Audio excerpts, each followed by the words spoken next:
Welcome to the next chapter of As the Story Grows. I'm Brian Patton. This week is my 4-year anniversary as host of As the Story Grows. I've officially been the host of this podcast longer than Travis was. It's just wild. I love getting to share new music and getting to talk with those who also love music, and this podcast has been an amazing vehicle for doing that. And thank you so much for sticking with me as I took over as host. And for those of you who have stuck with me and the show as the podcast has transitioned away from nostalgia and older bands into the newer scene, I hope for many, many more years to come. And it's fitting that on my 4-year anniversary, we welcome Father Jamey Bozeman to the podcast. Jamey is the guitarist for Luxury and Jamey has a new project called Golf Slang, and he just released his debut EP, How I Lost My Voice, on Velvet Blue Music. Jamey talks about navigating church life during the pandemic, his conversion to Orthodox Christianity, playing Furnace Fest in 2021, and Golf Slang. Thanks to Jeff Cloud for making this interview happen. A link to How I Lost My Voice is in the show notes. Go give it a spin, and I hope you enjoy getting to hang out with Father Jamey Bozeman.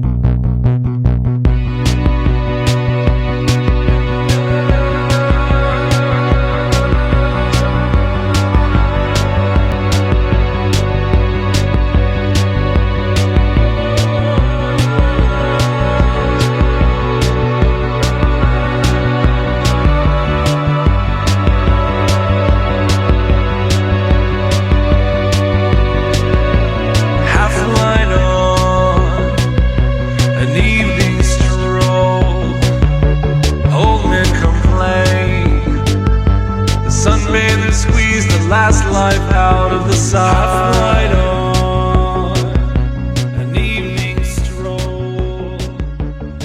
How's it going? It's going well. How are you? It's good to meet you, see you in person. I've heard some of the recordings, and I heard your interview with my friend Father Chris. So yeah, it's good to see you in person. That's good. Yeah, you too, man. Too.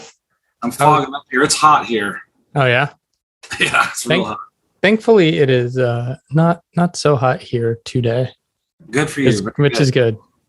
Yeah, because it's a swamp up in DC. Yes, like a literal swamp, not like in the political sense. But well, it's not, and it's not a lot different down here. Actually, we've got the same kind of thing going on. But it's I was actually outside working in the yard and working at the church, so I ran in here very quickly. I thought, and I'll start it up, and then Zoom wouldn't load. Might Zoom. Oh man, every time. How you been, man? How's life been for you over these last 2 years of wild? Yeah, it's been good. It's always a challenge. The priesthood's a challenge. Dealing with people especially when things are crazy. It's tough. It's tricky. So, but it's been good. I love what I do. And doing music's it's nice that I can still do some of that. Some. Don't do it as much, which is probably good, but yeah. So yeah. How was navigating church life and the priesthood with COVID and pandemic life? I don't know. You're still in Georgia, right? No, we're in South Carolina. Oh, you're in South Carolina. I lived on the border of the two states before, and I'm back down here where we're about almost the same. I was in the north end of the state, and now I'm at the south end of the state. Oh, gotcha. So yeah. So it was. You're asking how we navigate. Yeah. Carefully. It wasn't. We didn't have a lot of cases in our church. We have a little church. Okay. Small. It's called a mission church, so we're sort of starting out. We've been here for 10 years. Actually, officially 10 years in June, and so it's small. So in some ways, it's like a small location and a small group. So in some ways, it should have been more of a problem for us than it was. We really didn't have. We have a lot of older folks that are really cautious. Biggest issues were always just trying to, discuss vaccination and masking, and we kind of walked a careful line the whole time. So it was good. We're still recovering from all that, because it's like you still have people that we've kind of engendered a real sense of fear in people. And so it's like, you've got a few that really haven't worked through that, but most of us kind of dealt with it. And we're continuing on, and we're doing what we need to do. And I I was just glad to kind of stay sane going through the whole thing. It was kind of crazy. Yeah. What was the Orthodox? I don't know if there's like an overview of like how the whole Orthodox church was, but like, what was your perspective of it? Because like I kind of know mainstream evangelical churches were a little loosey goosey with things at the time and really pushing back against regulations. And like I know my brother's a pastor, and like they've had issues and to push against people who want to do things different from their elders in the church. So I don't know, what's the Orthodox church like?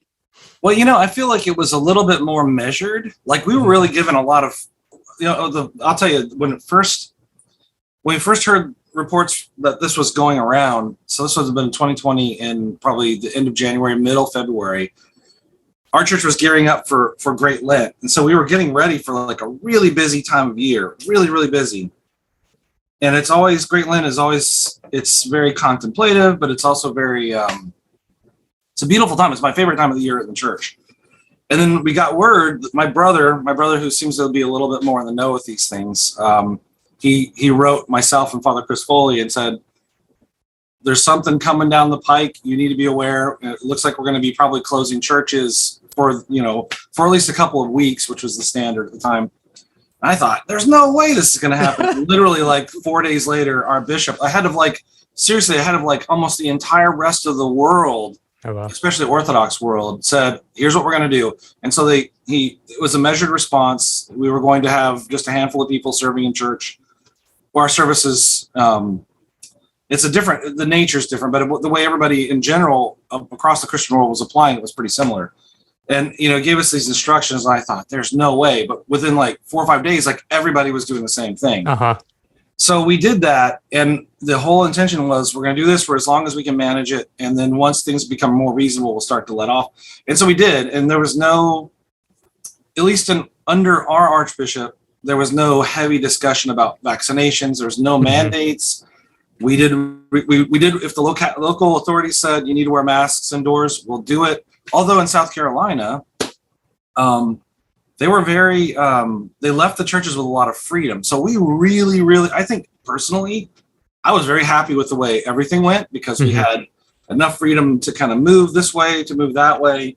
And at the same time, really encourage people to do what they were comfortable with, what they felt like they should do.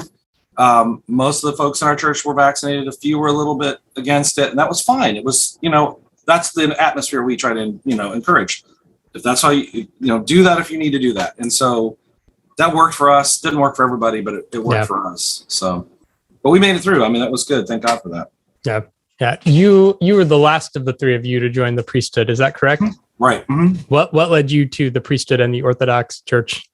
Answering that's tough in one sense, because you almost have to know a little bit about the Orthodox Church itself. To understand what got me here, it's probably good to understand a little bit of my history. My brother and I, obviously, our father was an evangelical minister, so we were a part of the Christian and Missionary Alliance Church. It's a denomination that I think has its roots in the Presbyterian Church, originally from a century ago. And I grew up in that. I was a faithful son of that tradition. I went to, for anybody who's seen the movie about Luxury, they know that we went to a Bible college, or at least a college. It used to be a Bible college, which was Tacoma Falls College. I eventually, while I was there, I was not like the greatest church goer, but I went to church regularly. I was a student, Yeah. I was committed. I became more committed to that church over the church I was going to over time. And it took me a little while to get there. I got married. The band got started. The church I would eventually get involved with, this evangelical church. My wife got involved with them. And so this was the early 90s. Meanwhile, the other guys, my brother and Father Chris, were getting involved with the Orthodox Church. And I thought it was really weird and strange. And actually, I thought what they were doing was just wrong. I just thought, this is theologically unsound. And look at what they're doing. I was really against it. I was fighting against it, Mm-hmm. And so meanwhile, I was not living my best life, but I was living, I hate that phrase, actually. I was not living, strike that. I was not living the best way I should be living. And my wife was really involved with our church, that we would become involved with, the evangelical church, and begin to pray for me. And miraculously, I kind of sorted things out in my own head. I was just lazy. I was just spiritually lazy. And I got involved with that evangelical church and ended up somehow getting into leadership. Okay, so I've come through college. I was a dedicated evangelical youth, went to college, was just kind of a lazy Christian, but lived a Christian life. Never thought of myself as anything but a Christian. Tried a few churches out, settled on this one particular evangelical church. Was still lazy, but thanks to my wife praying for me and talking to me kind of got me out of that funk. We had the car wreck or the van wreck with the band. I suddenly realized, we're all going to die. Time to start living as if like life has meaning. And so the band was really, at that point, the band sort of took a step back. Meanwhile, I took a step forward in another direction, starting to do just my own stuff because I was kind of bored. Luxury wasn't really doing as much as I wanted to be doing. And I wanted to try to strike out on my own some. So I was doing that. And I got gradually more involved as I kind of, I guess in some senses, grew up a little bit, saw my mortality. I got more involved with this evangelical church and got a taste for leadership, which I didn't want in a church. I wanted to be in a band. I just wanted to play rock and roll and be a Christian who did that. And, but somehow I got in, and as I did that, I realized, I had a skill, I guess, for that, growing up with that, having a dad for a pastor. And so that would have been around, between 1998 and 2002, that range there. And meanwhile, my friends were just becoming very deeply entrenched in the Orthodox life. They were moving into it still. And from a distance, I kept thinking, this is nuts. The icons, the vestments, the incense. I didn't understand any of it. I didn't get any of it. I didn't really have any real actual functional knowledge of it. I just thought I did. I thought they were crazy and wrong. But when I saw the way that they lived and I saw like the extreme, what I would call the extreme change that was happening to all my friends who were becoming Orthodox, who had been Christians and evangelical, very dedicated Christians, really, in most cases. They became Orthodox and something radically different was happening with them. This was kind of a 10-year period for me. I realized I wanted that, that's kind of cool, but I don't want the Orthodox Church. So in the midst of this, I started thinking, well, maybe I can drag some of the things I'm learning from them into my evangelical experience. And that didn't work either, actually. So I had a great pastor. I love him to this day. The pastor at the time was great. He walked me through some difficult moments. And we started in that church, we started doing a class on salvation. And that just like, it flipped a switch because we were talking about things that should have been settled in a way that indicated that the way we believed them wasn't settled. Like, how does salvation work? What is it? What's happening there? And so I got to the end of my rope. I'm like, I can't go any further with this. And I went and visited our local Orthodox church where all my friends had gone to church. A lot of them had moved away at this point. This had been 2004. So I kind of went on my own. I went with some of the guys from the other band that I was in at the time. They sang as they slew. And I was just blown. I don't know what it was. I mean, if you were there, you wouldn't have seen what I saw, but it caught my attention. Mm-hmm. That long rabbit trail to get there. My family, it was a reluctant change. My wife was not ready to dive into this until that point. And once I was kind of convinced of this and saw this thing, she saw it too. We'll make a break from where we are, which we loved our church where we were, but we knew we had to do what Orthodoxy was offering us. And we went, and I thought that would be kind of the end of the story. I was just going to be there. I would be in a band. I would build furniture, which is what I did as a job. That's what I did for years.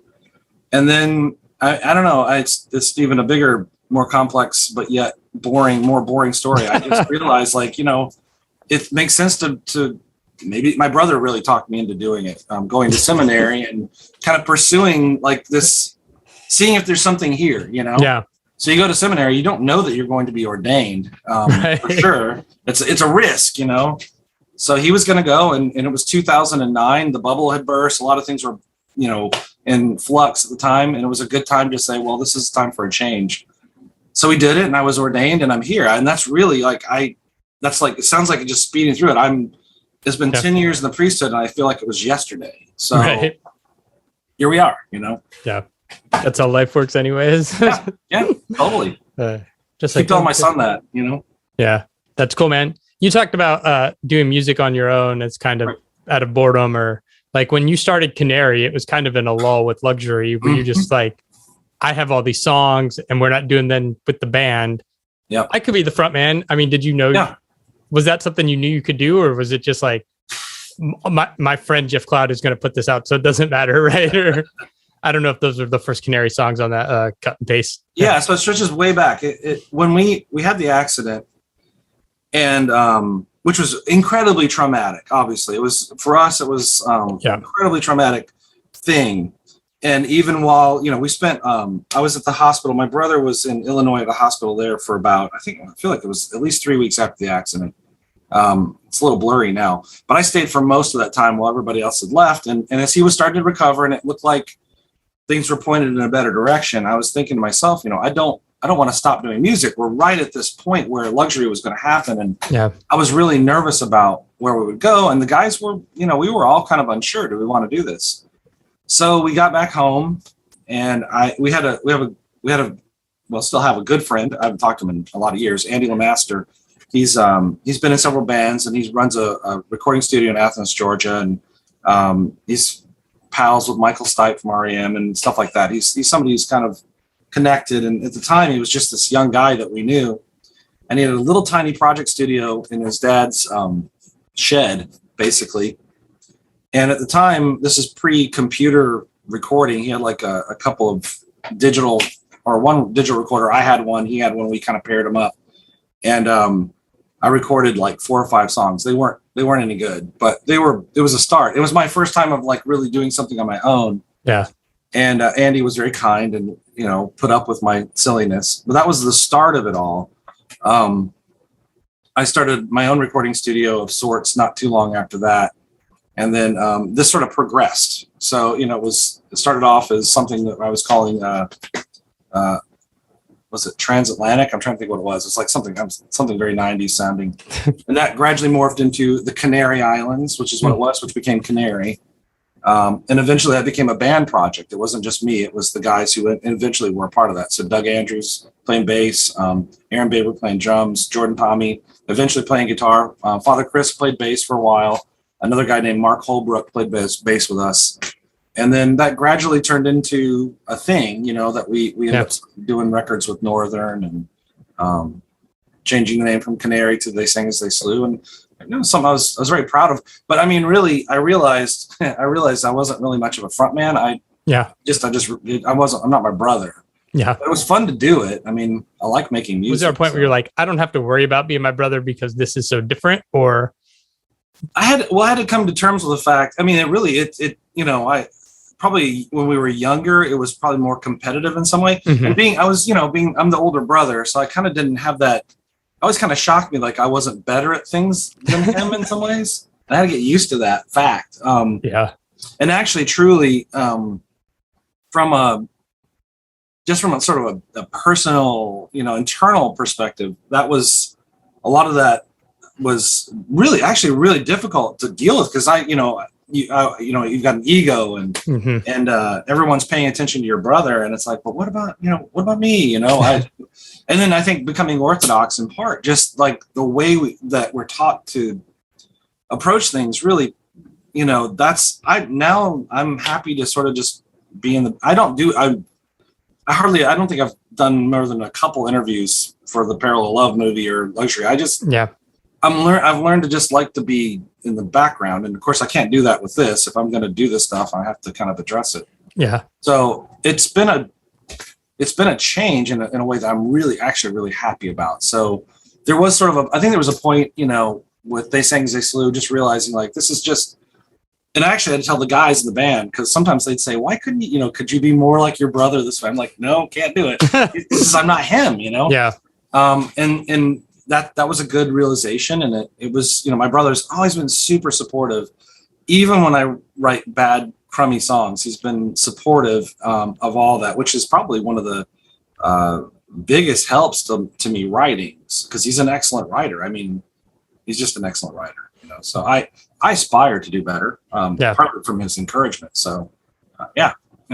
Was your connection to Northern through Lee's record, or was the Luxury record? I don't remember which one came first. Well, Lee did the All Things Bright and Beautiful before we did the Get Well record for They Sang As They Slew. Yep. But the connection was really established through Eric Camposano, because Eric was a friend. Yeah. And then Eric asked me to do the artwork for my brother set it up to do the artwork for his All Things Bright and Beautiful record, which turned out to be the most expensive artwork that they had done to date. Oh, they had this big old booklet, and they did it. I mean, to their credit, and it looks great. I mean, it's a little dated now. So we had kind of established that, like Eric and I had reestablished the relationship we'd had years prior. So we had that in place, but it did follow after that. So it was helpful to have, you know, for my brother to have done, you know, a really good record with them that kind of opened the door for us to do something.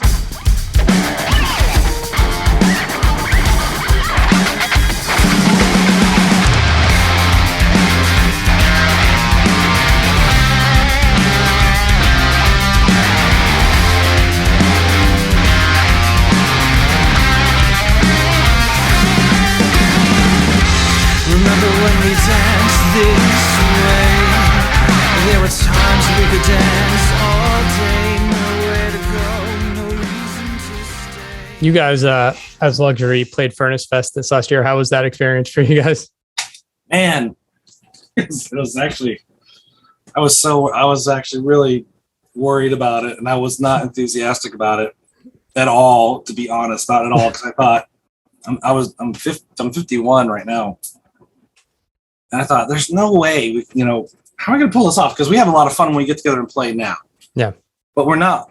We're you know, you see, like, it's funny, you watch the like Parallel Love, when you watch the movie about Luxury and you see some of the comments and like the pressure's on, you know, intense live show.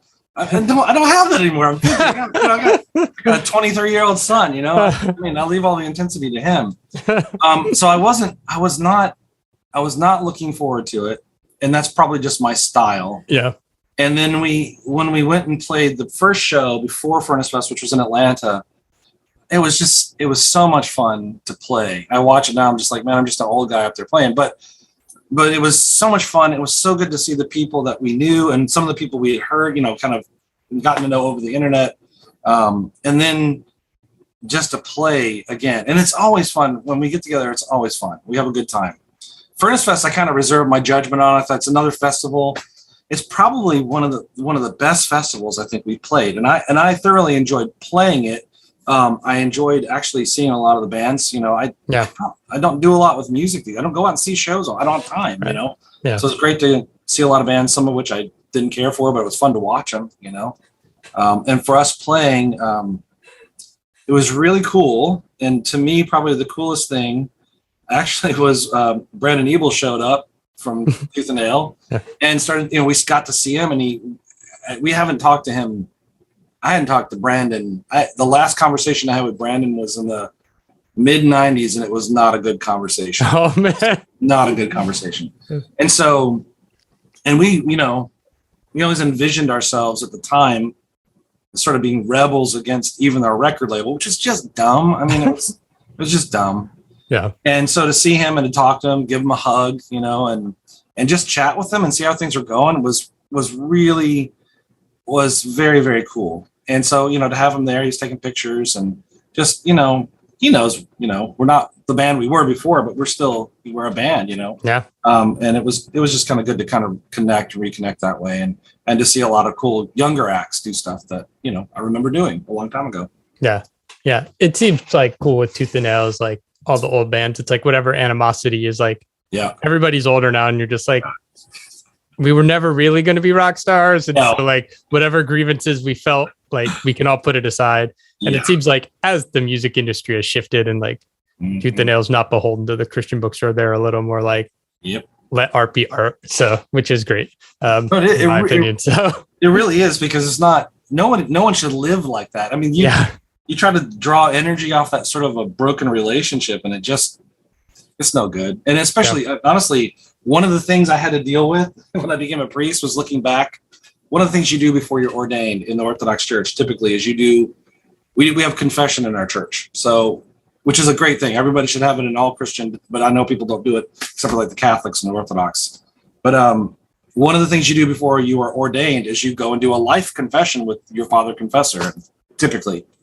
And I mean, I remember bringing even to that saying, revealing my own sins, my attitudes from my youth that way. And I thought, we kind of make light of those things, but that sort of hanging on to that sort of stuff, it's no good. It's just poison. So it was good to, on one level, to be able to bring that to a confession to my father confessor and say, I did this, I was thinking these things. But then to have the opportunity actually to see somebody you had a grievance with at a time you thought you would never get a chance to sort of rectify, and to be able to, I loved it, to be able to give him a hug, ask him about his life, to be able to talk as adults and not just as like angsty 20-year-olds, so yeah, for what that's worth.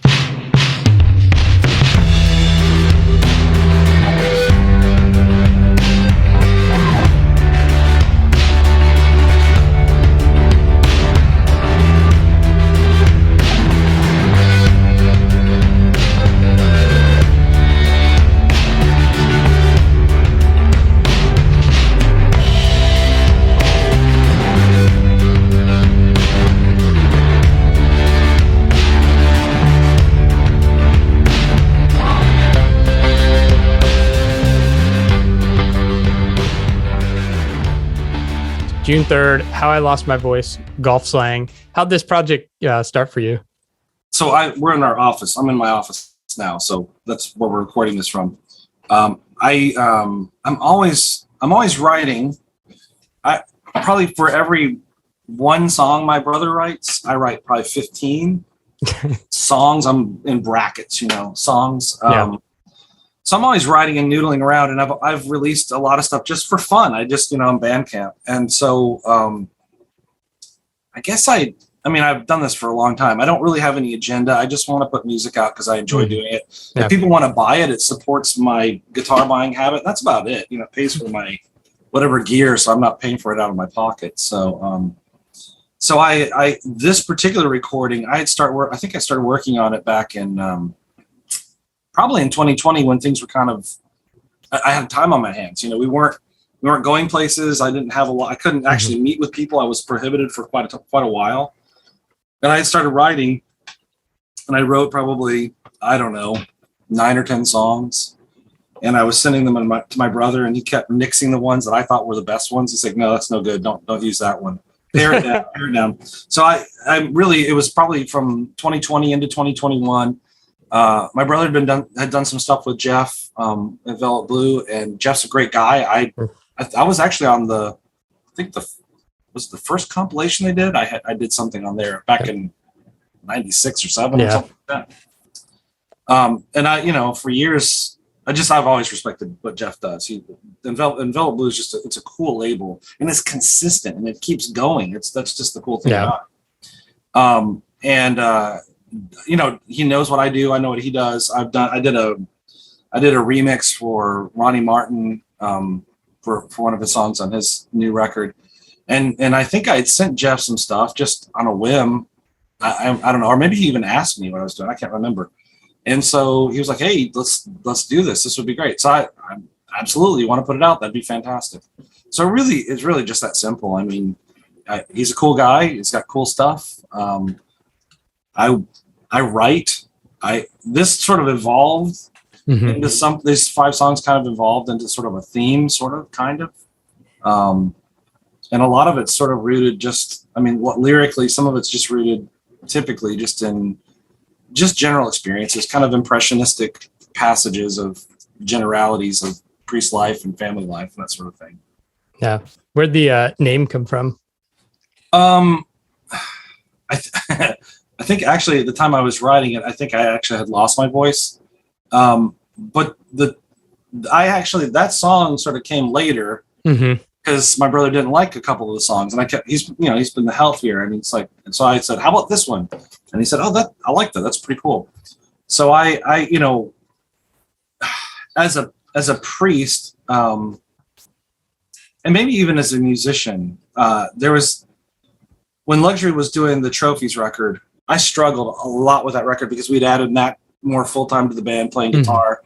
I had kind of lost a sense of like really, this was a lot of arguing going on within Luxury, because I was like, I think things should be this way, and I was used to like things working this way, and we'd add a new person and we changed really the dynamic of how we were writing, and I felt like I didn't have a voice anymore. I felt like because everything had changed, and for me, we were doing this when I was still kind of early in my priesthood. I was dealing with a lot of like just pastoral issues here where in my church.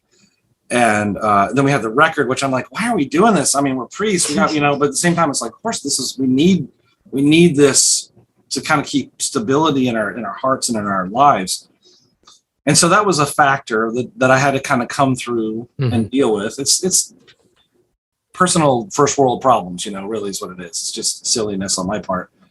But then too, pastorally, when you're dealing with people, it's a real struggle as a pastor, as a priest, to hear people out, to try to, when you make mistakes, ask for forgiveness and try to work through things. And so I think, there's a lot of reflection there. I mean, that particular song, I feel like I'm always going back to this, and probably I realize in some ways, I think I might be, I won't say what I'm doing, because if I say it, then people will go and look and say, oh, he's right. He's taking these ideas from elsewhere. But I know a number of us musicians who have had a history, as we've gotten older, we're reflecting on growing older, and that's a great thing. And I look back and how much I depended on, for my ego and for my sense of well-being, I guess internally, my sense of who I was so dependent on what the band and people's reaction to it. And then later in the priesthood, even there's probably a parallel to that, where there's a dependence on, how well I perceive myself doing the things that the priest is supposed to do and how people are receiving those. And in the process, you can find yourself where suddenly people are unhappy with you. And if you're a people pleaser like I am, that's tragic, because, even though you're trying to do the right thing for them and they're not happy, in the process, you can find yourself almost without a voice. Like how do I speak? How do I do these things? And so when you have good friends, like I do, particularly my brother and Father Chris, and among others, the rest of the guys in Luxury, who I can air my grievances to, and a father confessor who I go to for confession, and having a wife, and kids who are willing to kind of work through that. These are the people who, they give you back your voice. They help you to recover who you are, in a sense, or at least to realize, that faculty isn't gone, to kind of step back. So when I wrote that song, it was just sort of off the cuff. But as I was trying to figure out the order of songs, 5 songs, how hard can that be? It's just an EP, and yet it was a real kind of, it was good. It forced me to think through. And then that became, the title kind of became itself. And when I had that title, I thought, well, this is kind of the theme, this is where things are kind of coming from. And then, I just kind of went from there, it just kind of evolved, I guess. And that's just where we ended up. That's where I ended up. Yeah. Was it Jeff's idea to release this on cassette? Yeah. In fact, he said, let's do this. Let's do a record. I said, sure. And I didn't really ask for any details. I'm like, sure, whatever. Let's do this. It's awesome. It sounds great. Because all my stuff I've done on my own. I mean, They Sang, They Slew, and the Canary stuff was always a group effort. This is just me with my brother helping me out. So it's like, this is kind of a new experience. I'm like, cool, I'll do whatever, fine. And so I asked him, so what are we doing? He said, a CD and cassette. I was like, awesome, that sounds great to me. I like that idea. So yeah, it was Jeff. That was totally Jeff. That's awesome. I love it. I've got my little copies, my pink. I'm just happy with it, actually. It's fun to have. It's fun to have. Bless those who give you back your voice.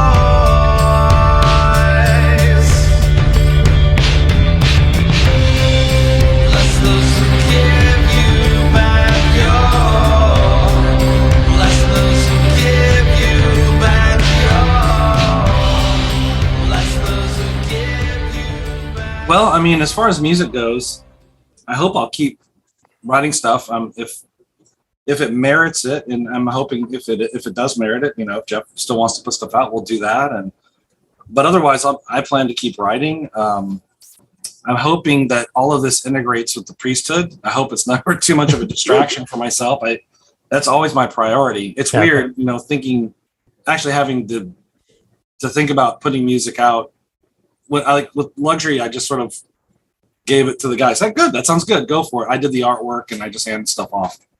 With this, it's so much more on my shoulders. It's like, okay, I guess I have to think about these things now. So, but for what that's worth. Cool, man. Well, thanks for chatting. Absolutely. It was great talking to you. The record's cool. I dig it. I'm glad it's on cassette. It's like a perfect cassette sounding record. I love the vibe. So, honestly, I don't even know if I've listened to the tape yet. I keep looking at it. I've got a boombox in my kitchen. I don't ever use. I think it's got a tape deck on it. I think I should give it a try, actually. Yeah, I got one upstairs. I find myself, as I'm getting older, going to cassettes more than my vinyl collection, which is weird. It's like the nostalgia of it reminds me of and I would say early teenage years. The thing about it is it forces you to do the album in a particular order, in a particular way, which is kind of lost. I had one of my favorite albums was The Cure, Staring at the Sea collection, but on cassette, not on CD, because the cassette had different things on it, and you had to encounter it like in a certain order. And to this day, like I'd way rather listen to the tape than the CD. So.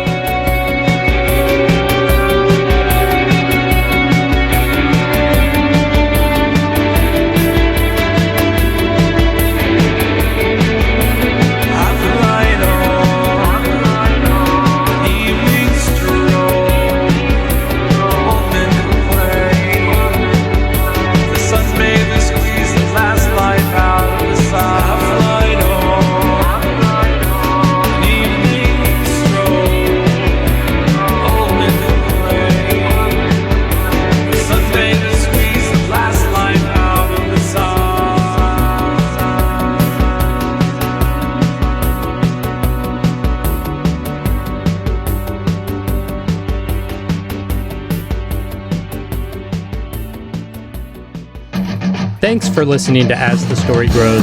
Our intro music was written and composed by Jeremy Hunt. The As the Story Grows theme is by Bob Nana. If you like what you hear, subscribe wherever you get your podcasts and give us a rating and review. If you'd like to support the show financially, you can join us at patreon.com/asthestorygrows. Be a part of our community and join the ongoing conversation over on Discord.